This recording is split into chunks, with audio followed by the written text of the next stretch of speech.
Bien, entonces tenemos tres tipos de linfocitos operadores o colaboradores, linfocitos citotóxicos y linfocitos supresores. Ahora estamos viendo los linfocitos colaboradores o cooperadores.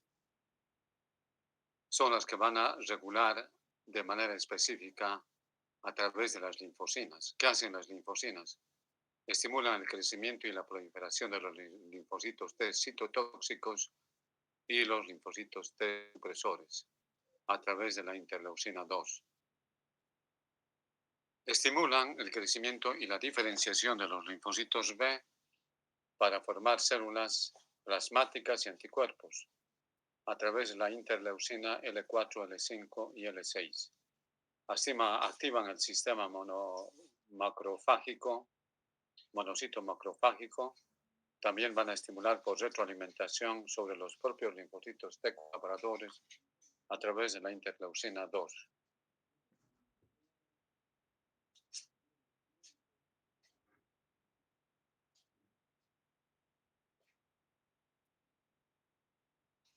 Linfocitos T citotóxicos. Hemos visto ya los cooperadores, colaboradores, ahora los citotóxicos. Como su nombre lo indica, citotóxico es un linfocito T que tiene un ataque directo. Destruye los microorganismos.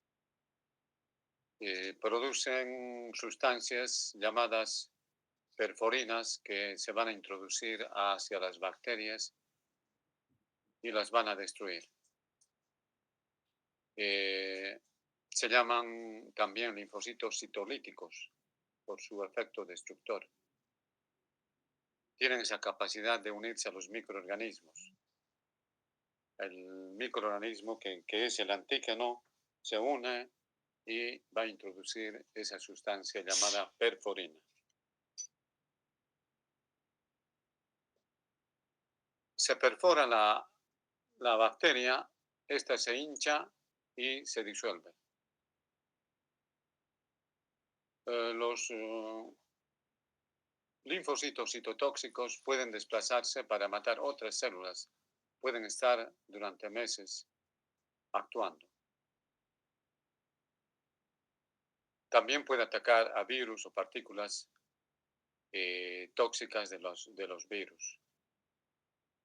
Los linfocitos T citotóxicos destruyen células cancerígenas. Las personas forman células cancerosas. Sin embargo, estas son destruidas por los linfocitos T citotóxicos a través de sus perforinas. También estas van a actuar en células que se hacen trasplantes cardíacos, trasplantes de otra índole, pueden atacar identificándolas como células extrañas a nuestro cuerpo.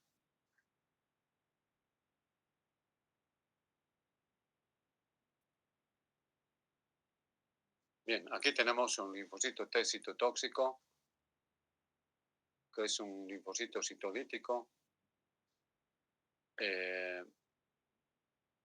Genera unas perforaciones a través del cual va a introducir sus enzimas. Estas proteínas que están rodeando son los que se van a unir al antígeno. Esta sería la bacteria.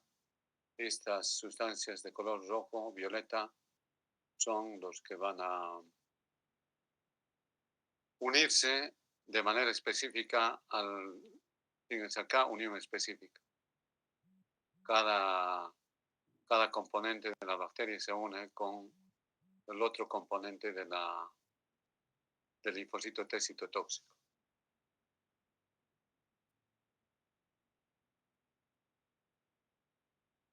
Los linfocitos T supresores, hemos visto los cooperadores, colaboradores, los citotóxicos, ahora los supresores. Son los que van a regular a los linfocitos T citotóxicos y colaboradores. Se los conoce también como reguladores. Son los que van a poner límite a las reacciones del sistema inmunitario. Participan en lo que es la tolerancia inmunitaria, que vamos a ver después. Tolerancia del sistema de la inmunidad adquirida frente a tejidos propios, función de preprocesamiento en el timo y en la médula ósea. A un principio de la clase hemos mencionado que los linfocitos T se preprocesan en el timo, los linfocitos B en la médula ósea y en el hígado. ¿Qué significa preprocesar? Significa que van a activarse contra determinados antígenos que el cuerpo le presenta, ¿no? Y si en algún momento estas células atacan al mismo organismo porque tiene sustancias parecidas a ese antígeno que le ha presentado, se va a generar el fracaso de la tolerancia inmunitaria y va a generar lo que son las enfermedades autoinmunitarias, ¿no? Las enfermedades autoinmunitarias son la fiebre reumática, la glomerulonefritis, la miastenia grave, el lupus eritematoso sistémico. Es decir, que en ese proceso de preprocesamiento deben destruirse aquellos linfocitos que han sido formados para atacar antígenos que se parecen a las células del cuerpo. Tienen que ser destruidos. Si no son destruidos, esos antígenos parecidos a las células del cuerpo, en el futuro esos linfocitos van a atacar al corazón, a los riñones, al tejido colágeno del cuerpo, a los anticuerpos de nuestro organismo o a los receptores proteicos y van a generar las enfermedades autoinmunitarias. Enfermedad autoinmunitaria quiere decir que la persona misma genera inmunidad contra su propio cuerpo, comienza a destruir. La enfermedad inmunitaria es cuando el agente es externo. En cambio, la autoinmunitaria está dentro de la persona, el germen, que actúa como antígeno.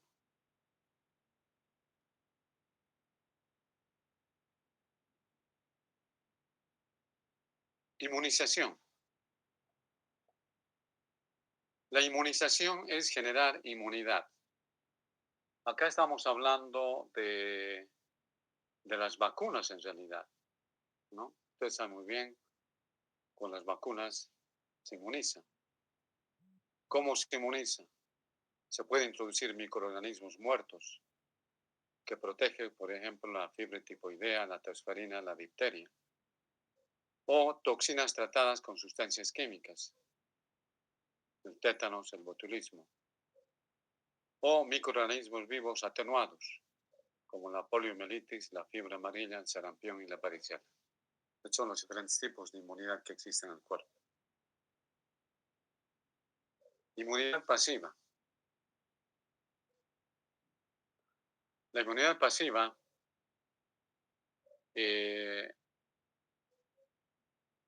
es cuando se introduce al cuerpo de la persona linfocitos y anticuerpos de la sangre de otra persona que ya ha enfermado y que se ha inmunizado. Dura 2 a 3 semanas en el caso de los seres humanos. Esta inmunidad pasiva, si ustedes recuerdan, durante el COVID, en su fase más activa, se buscaba suero de pacientes que ya habían enfermado. O sea, una persona que había enfermado sanó bien, se sacaba su suero o su plasma y se introducía a la persona enferma. Ahí estábamos haciendo inmunidad pasiva. Estábamos introduciendo linfocitos y anticuerpos de personas que ya han enfermado. A veces se les pregunta en el examen, ¿qué es inmunidad pasiva? Es introducir anticuerpos y linfocitos de una persona que ya ha enfermado, que tiene esa capacidad de atacar a las bacterias, a los virus, que ya ha adquirido esa capacidad cuando una persona estaba enferma. Esta inmunidad dura 2 a 3 semanas. Sí, protege, salva vidas, ¿no? Y así se salvaron muchas personas durante el COVID en su fase activa. Vamos a pasar a ver lo que es alergia y hipersensibilidad. Tenemos las alergias causadas por linfocitos activados. Tenemos la anafilaxia, la urticaria, la fiebre del heno, el asma.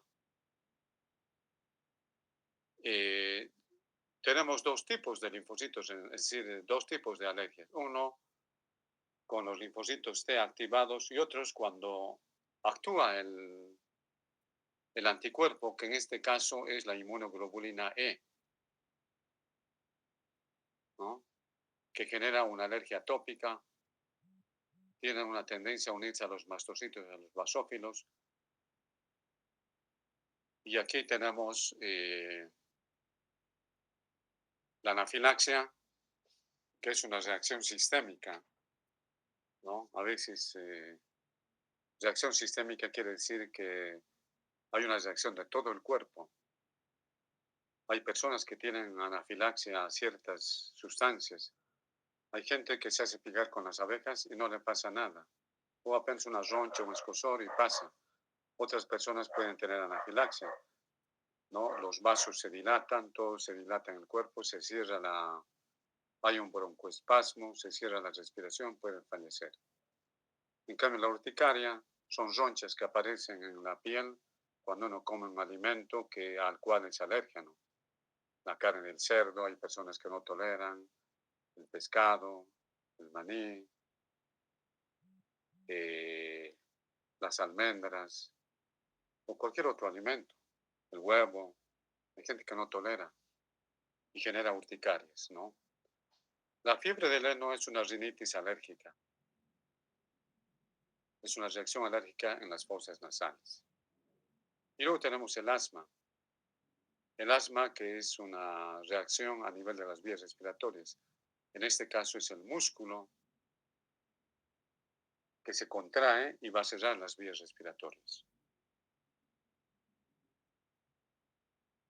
Bien, con esto hemos terminado.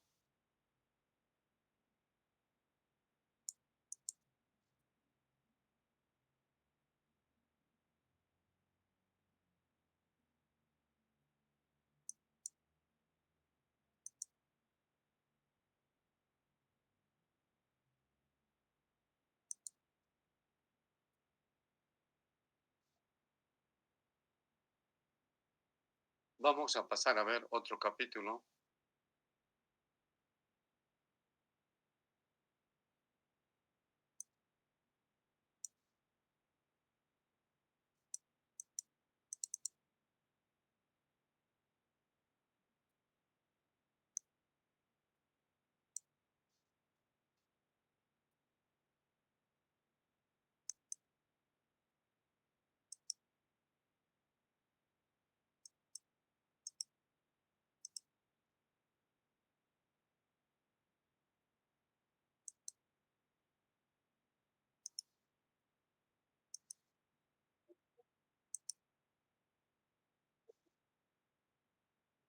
¿Sí?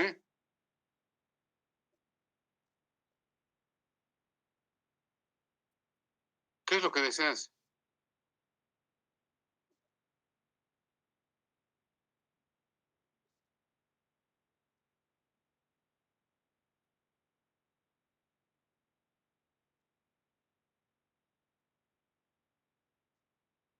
¿Cómo? Dios, vienes nomás a las clases prácticas, no hay problema.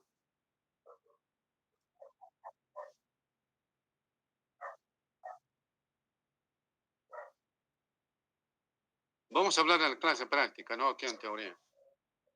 Tienes que venir a tu grupo. Tienes que venir a tu grupo de práctica. Ya, ya, pero no vamos a hablar ahorita. Ya vienes a tu clase práctica y vamos a hablar.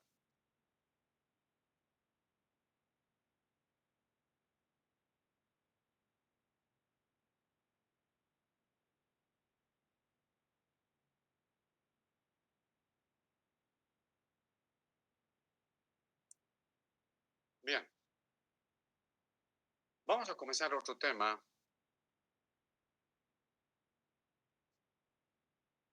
¿Cómo dices? No, no te escucho bien. Tienes que acercarte más al micrófono.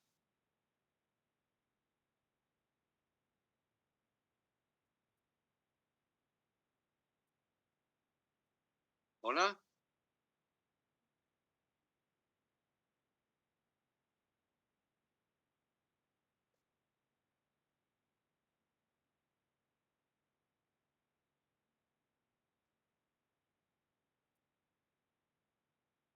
A ver, por favor, no voy a ver, hoy es clase de teoría en este momento, no voy a ver clases particulares. Tú tienes que decir información particular. Tú tienes que venir a tu clase práctica y ahí te voy a atender. En tu clase práctica. No es momento de hablar de cosas personales. Tienes que venir a tu grupo de práctica, no a cualquier grupo. Ya. Bien, vamos a avanzar otro tema que son los grupos sanguíneos. Los grupos sanguíneos, donde vamos a ver también la transfusión y trasplantes de órganos y tejidos.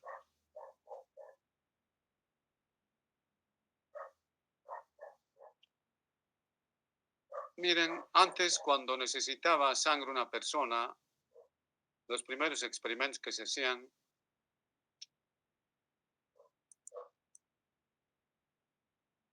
era en el año 1818, donde directamente se sacaba sangre, se pasaba a otra persona y se hacían muchos experimentos.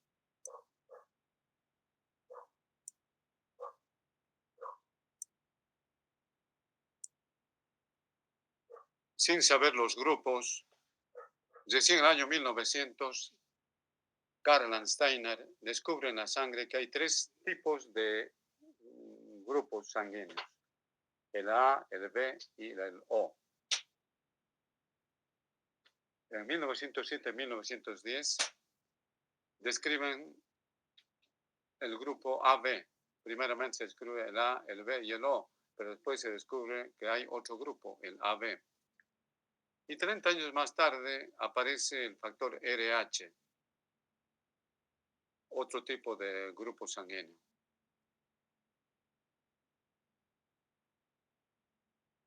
Eh, Keto en 1907 habla de que es importante identificar la sangre para evitar reacciones cuando se hacen transfusiones.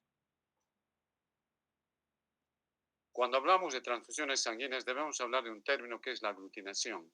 La aglutinación es cuando los glóbulos rojos se unen, se amontonan, cuando hay una transfusión que no es la adecuada. Y la hemólisis es cuando no hay aglutinación, pero sí hay destrucción de los glóbulos rojos cuando las sangres son incompatibles.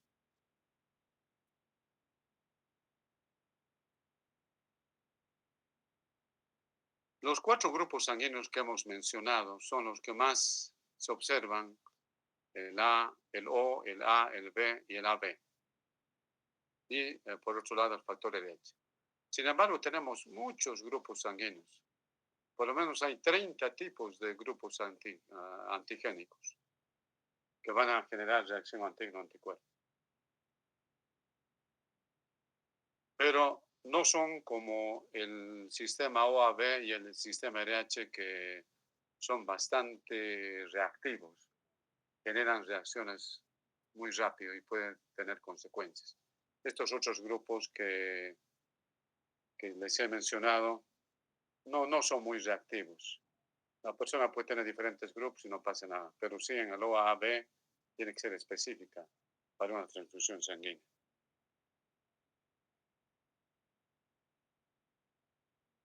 Entonces vamos a ver ahora los grupos sanguíneos, el sistema OAB, de donde se generan cuatro tipos de sangre, el A, el B, el AB y el O. Estos grupos sanguíneos están determinados por alelos, que hay un lugar en el cromosoma para que estén los alelos. ¿Por qué se llaman alelos? Se dice que son alelos porque son genes alternativos que se pueden presentar y determinar un grupo sanguíneo. Son diferentes tipos de grupos. Y podemos indicar, por ejemplo, que haya un locus, el grupo A, el gen B, el O, por ejemplo, ¿no?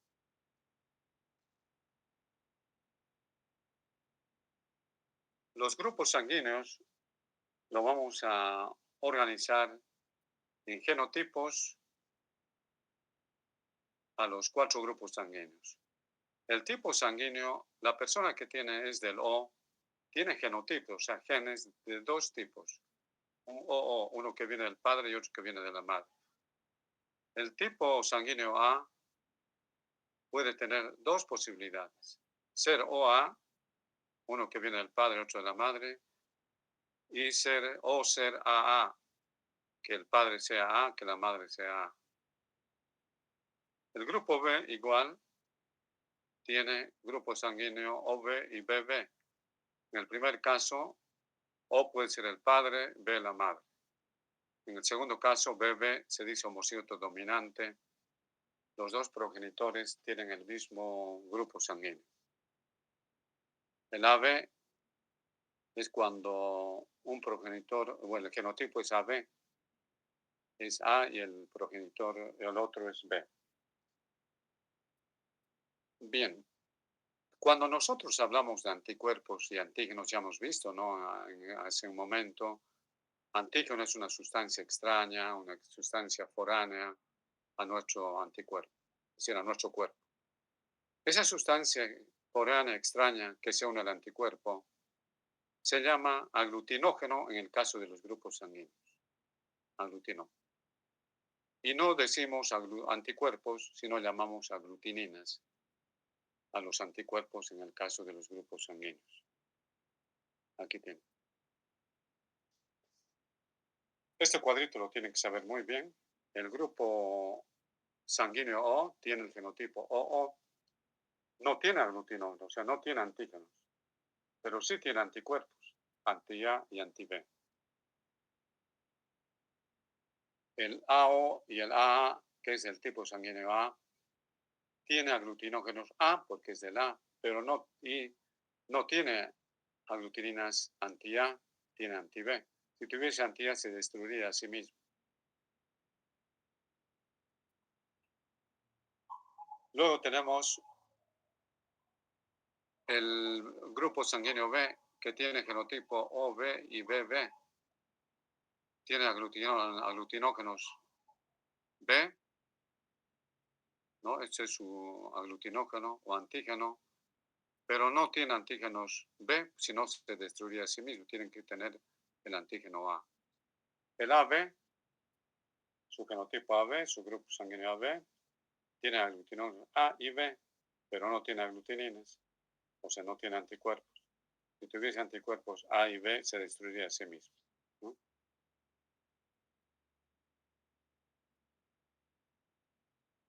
Este es el porcentaje de presentación de los grupos sanguíneos. El O en un 47% es lo que más abunda en el grupo. Seguramente existen muchas personas del grupo O. El A está en segundo lugar en un 41%. El B en tercer lugar con un 9%. Y el AB, este sí es complicado, ¿no? Es muy complejo. Existe un 3%. Se dice complicado porque a veces la gente necesita, cuando uno va a recibir sangre, tiene que recibir de su propio grupo. O sea, no hay muchos donadores para el AB.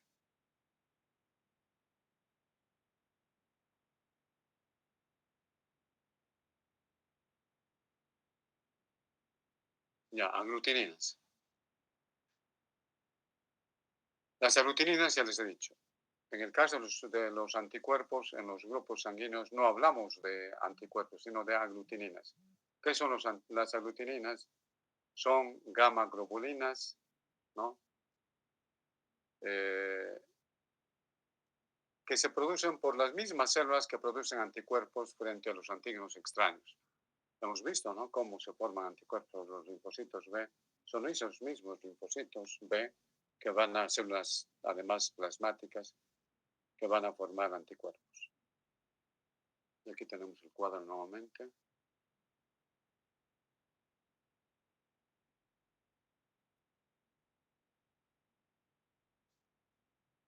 Aglutininas a distintas edades. Aquí tenemos la titulación, la cantidad de aglutininas. Y aquí tenemos la edad de la persona. Las aglutininas comienzan a formarse los primeros años de vida. Hasta los 10 años está la máxima producción de aglutininas anti-B, ¿no? Y en los grupos sanguíneos B y O, las aglutininas anti-A están en mayor cantidad, ¿no? Y va disminuyendo conforme pasan los años de la persona. Fíjense, 40, 50, va disminuyendo 60, 70, 80, 90, 100. Disminuye totalmente.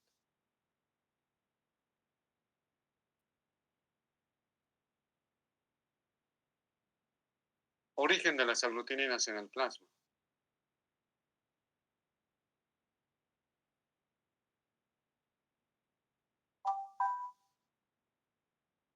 Las aglutininas se producen en la médula ósea y en los ganglios linfáticos, ¿no? Por los linfocitos, tal como hemos mencionado. Y recuerden que hemos utilizado que los anticuerpos son la palabra GADEM, la G, la A, la D, la M. La mayoría son inmunoglobulinas M e inmunoglobulinas G. ¿Cómo se forman las aglutininas? Cuando el niño está desarrollando, ingresan a nuestro cuerpo diversas sustancias a través de la comida, entra en contacto con bacterias, y estos son los que van a estimular la formación de aglutininas.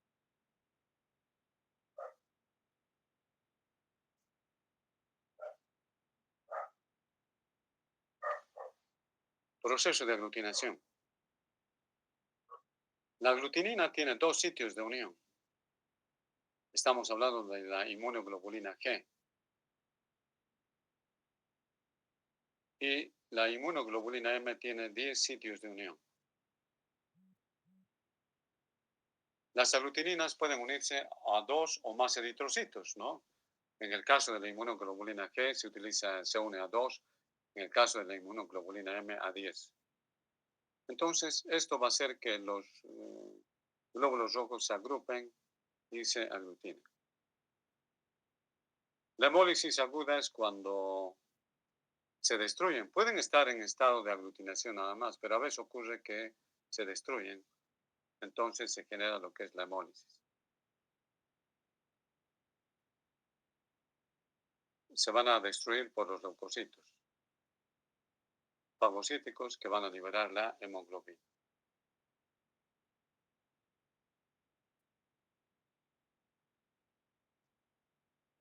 Tipificación de la sangre. Cuando mezclamos la sangre O con el anti-A, no existe una reacción. Pero si mezclamos el A con el anti-A, sí existe. Si mezclamos el A con el B, no existe. El B con el A no existe. El B con el B, anti-B en realidad contra el B, existe. Y AB se da la reacción.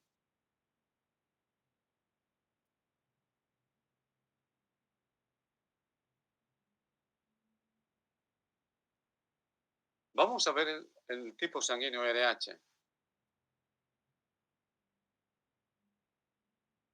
En el caso del factor RH viene de sangre que se mezcló con el macaco rhesus. El macaco rhesus es un monito. Rhesus, de ahí viene la palabra RH, de rhesus. Entonces se vio que hay personas que aglutinan, otras que no aglutinan. ¿no? Entonces, de ahí viene el RH positivo, RH negativo.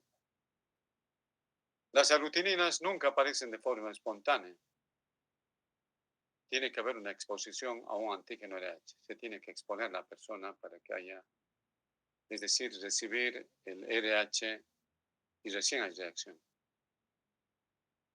Hay 6 tipos frecuentes de antígenos RH. Estos 6 tipos, fíjense, aquí están, CDE mayúsculas, CDE minúsculas. El más antigénico es el D. Ese es el antígeno más que produce más reacción.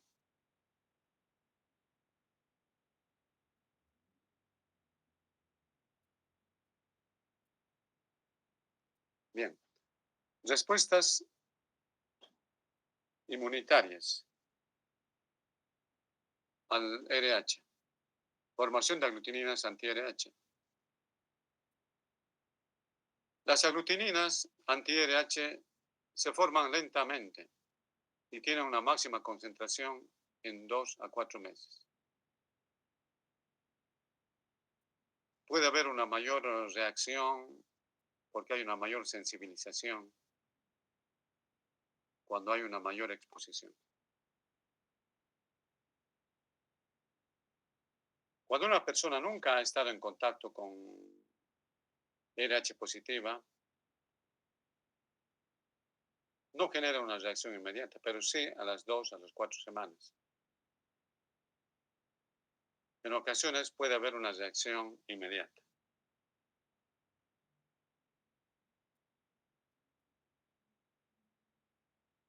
Eritroblastosis fetal, enfermedad hemolítica del recién nacido.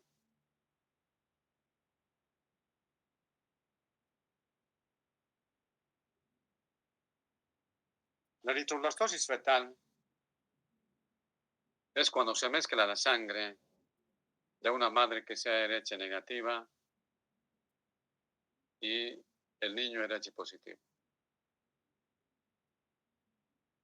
Existe la barrera hematoplacentaria donde no permite que se mezclen las sangres.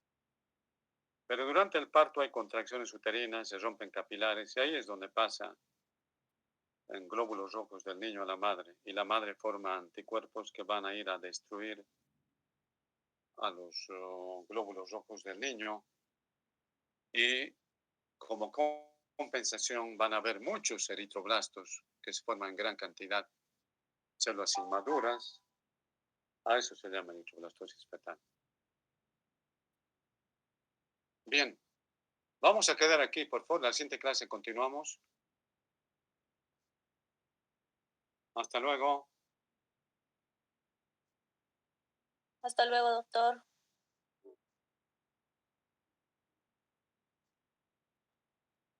¿Cómo dice? Claro, claro. Es a las 6 menos cuarto. Hasta luego.